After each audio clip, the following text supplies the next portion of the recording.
How you doing again? We're in 2 Samuel chapter 16. We're going to jump right on in it and get this word out. It's late tonight, but I've been reading this and it's something that's burning in my spirit. I just can't go to sleep without trying to get this word out there so I can chew on it too. You know, it's like, we relay the message, but it's because it spoke to our hearts first. And we're in 2 Samuel chapter 16. And we're talking about David fixing to go and be restored to his kingdom. And he's on the road with his mighty men. Now, while he's on the road, he gets confronted by a Benjaminite. It's one of the 12 tribes of Israel. He comes up, his name is Shimei. Now, I'm going to try to pronounce these names. I don't know if it's going to be just right. It almost looks like Shimei or Shimei. It could be Shemay, like Shanae, and he acts like it anyway. But it's this fellow that comes up named Shimei, and it says that he came out cursing continuously at David. He started throwing stones at David. It says, and at all the servants of King David, and all the servants of King David, he was throwing it at everybody. Everybody was getting pelted with rocks, and all the people and all the mighty men were on David's right hand and on his left hand. Not only was he was cursing at David and throwing rocks at him, he was doing it in front of his men, disrespecting him. It says, also Shimei said to him, he said, come out, you bloodthirsty man. He was talking to David. You're a rogue. He called him worthless. That's what a rogue is. That's like fighting words down here in South Carolina. You're a rogue. Call me worthless. Goodness. He called David worthless. The Lord has brought upon you all the blood of the house of Saul. This is what Shimei said to David. He was going running around and said, the Lord has brought upon you all the blood of the house of Saul, in whose place you have reigned. Shimei was some kinfolk with Saul. That was like some of the same tribe. That was some of his people was coming out there. Saul was dead. Saul was the one that persecuted David and gave David such a hard time. Saul lived his life and he's done passed on and he's dead. So we got some of Saul's people out there trying to come after David while David was on the right road with mighty men. And he was not on the right road, I would go to say that he was on the highway of holiness, doing God's will. And that's when Shimei came out there and started throwing rocks at him and all his men and started disrespecting him, called David a rogue, called him worthless. And he said that you have brought upon all the blood of the house of Saul, in whose place you have reigned. Now he's talking about David's position. He wasn't mad at David. It wasn't that he didn't like David personally. He didn't like David's position, where he was with the Lord, where the Lord had blessed him. It wasn't that he didn't like David. He didn't like David's blessing. And that's just like people today. It ain't that deep. We can't take it so personal. When you get to doing good and you get on that highway of holiness, and just like we talked just the other day, we talked about that thoroughfare. That there will be a thoroughfare there and there will be a road. And there's a way of going about living your life. A thoroughfare is a way or a place of passage. A way to get from one place to the other. Christ will get us there. The place is at Christ's feet. It's at the cross. And when we start getting on this highway of holiness, there's going to be a lot of people pelting you down with rocks. And disrespecting you in front of your friends and your family. And I want to tell you, they're going to call you worthless, and they may even do worse than that. And then they're going to be pointing out the position.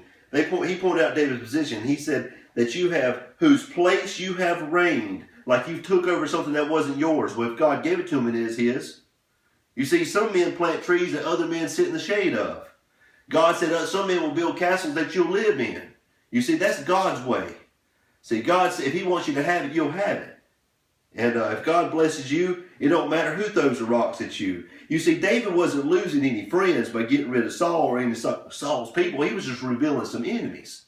That's what was going on. He was finding out who his enemies was. His friends was on the right and left of him, on the highway of holiness. The other was of like-minded people, not someone that would throw rocks at him and call him worthless or get together and gossip about him behind his back. But I tell you, about have respect for this man Shimei. At least he's coming up to his face and saying it, not behind his back, right? So here he is. It says, who place you have reigned. He starts hitting David, trying to hit him below the belt in a position like you don't deserve to be there. You see? And the Lord has delivered the kingdom into the hand of Absalom, that was David's son, your son, So now you are caught in your own evil. He starts bringing up his family members to him. He's trying to judge David by his family members. Don't ever judge somebody by their family members. Amen. Don't judge nobody anyway. But I'll tell you what, don't judge him by his family members. It says, now you are caught in your own evil because you are a bloodthirsty man. Now it says, then Abishai, the son of Zeruiah, we'll see, Abishai, we'll say that. Abishai was the son of Zeruiah. Zeruiah was David's older sister. So this is some of David's people. This be David's would it be his cousin? No, it'd be his nephew. David's nephew. So because it was King David's oldest sister's son. You see, Abishai said to King David, why should this dead dog curse you? Please let me go over there and take his head off. Now, who's got a family member like that? Now, if you live in South Carolina, you got a family member like that. When somebody starts coming out hitting rocks at you, they want to take care of it in the flesh. It's like, I'll take care of that man right there. He said, look, let me go over there and cut his head off. You know what I'm saying? I'm telling you, I got some family members like that would step up the back in the flesh for me real quick, like, you know what I'm saying? And let me tell you what David says to him. He said so Abishai says, please let me go over and take his head off. But King David said, what have I to do with you, sons of Zeruiah? Saying, what does this have to do with you? And what does this have to do with me?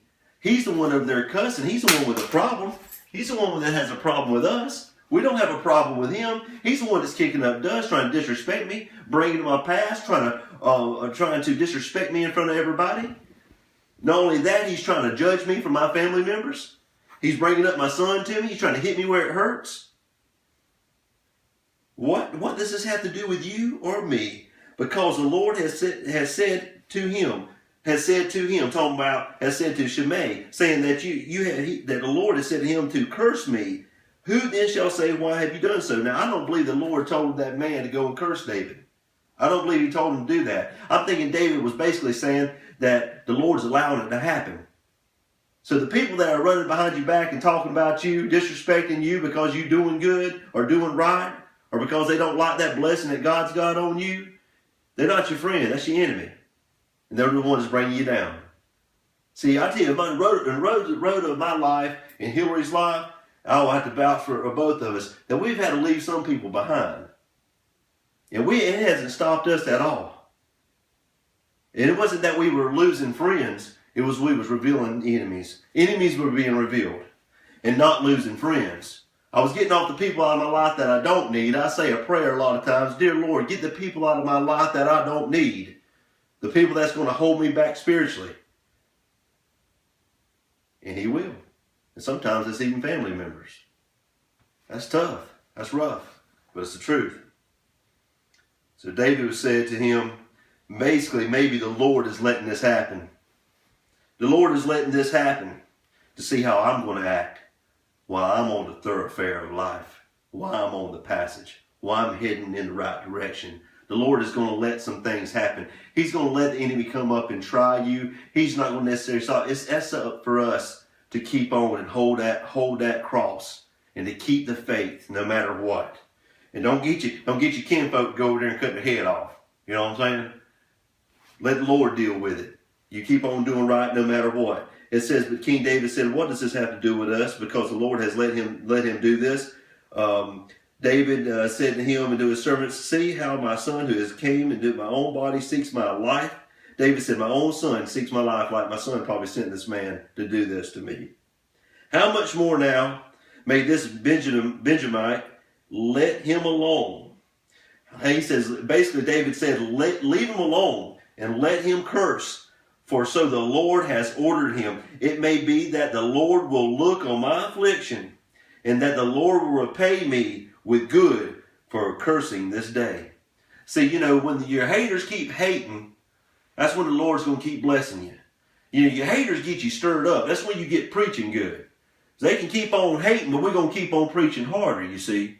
So you can keep on hating my blessing, hating because God has blessed me, or because I'm a changed man, or because she's a changed woman, or whatever. Well, that's just get you preaching good there. That just gets you stirred up. It's all fun, you see. It's real fun. And see, so David's basically saying, let him keep cursing me and throwing rocks, and the Lord's watching. And the Lord hears when those are gossiping about you. Let them gossip about me, and I'll be blessed because of it. Let them keep talking, and the Lord's going to keep blessing me. That's what David's saying.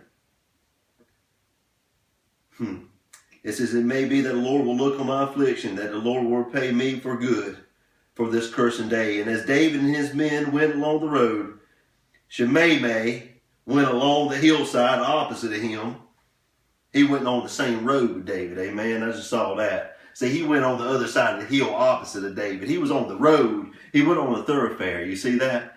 It says Shimei was on the other side of the road from David. He was on the opposite side to where he was supposed to be. Throwing rocks. He's going to stand over there on the road throwing rocks over there on the highway of holiness as people was walking by when he could have come in ahead and went and joined them. But you know, it says, as David and his men went along the road, Shimei went along the hillside opposite of him. That's a revelation of the Lord. He was opposite of David. He wasn't on the right road. And he cursed, and he went, and he threw stones at him, and he kicked up dust. Now the king and all the people who were with him, who was with David and all the people who were with him became weary. So they refreshed themselves there. So they took a break there. Isn't that something when people start throwing rocks? And it's just wearisome. You know, it just causes everybody pain. We like to think that we don't care what people think about us, but that's not true. It causes everybody pain. Even when they're on the road, when they're not on the right path and they're throwing rocks, you know what I'm saying? They can just come on over that road with you. David would have accepted that man right on in there. You know, that man sat over there. It made everybody wearisome. They had to stop and take a break. It made everybody tired. They had to stop and refresh themselves there. I tell you, there's a lot to be learned in that little lesson.